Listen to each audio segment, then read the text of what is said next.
Central zone media association की जानिब से हैदराबाद के एक सहाफ़ी मिनाजुद्दीन खान के इंतकाल पर ताज़ियती इजलास का इनेकाद अमल में आया। इस इजलास में तेलंगाना वक्फ बोर्ड के chairman Mohammed Masiullah Khan, Telangana state finance corporation के चेयरमैन इम्तियाज़ इसाक, सीनियर सहाफ़ी फाजिल हुसैन परवेज़ और दीगर ने शिरकत की।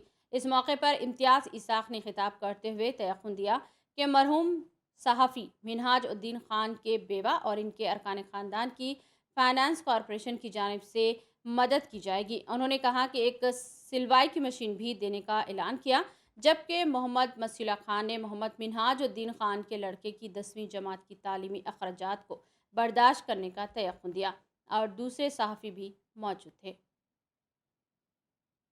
जितने आपके लोग हैं, आपके साथी हैं, जितने साथी हैं, उन सबका आप, क्योंकि आप एक सदर बने हैं, तो उन सबका एक इंश्योरेंस कराइए आप, जिससे उनको बोल के भी नहीं बल्कि उनकी फैमिली को भी जो सब बहुत चीज़ों का सपोर्ट मिलेगा।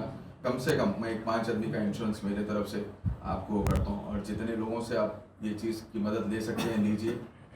मैं उसके लिए मैं भी रेडी हूँ।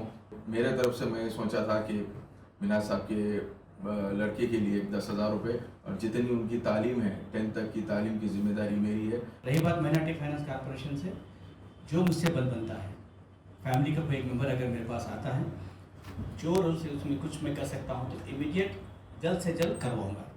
सो मैं मिनाज भाई की अहलिया को जो है कि स्विंग मशीन का इमीडिएट पहुँचा दूँगा एक, और मेरे तरफ से जो भी होता मैं बल्कि लिफाफे में उनके ख़ानदान के कोई भी आदमी उनको पहुँचा दूँगा। रही बात एमएफसी से लोन हो सकता है या कुछ और हो सकता है, मैं जल्द से जल्द इंशाल्लाह करवाऊँगा। ये मेरा आप लोगों से वादा है।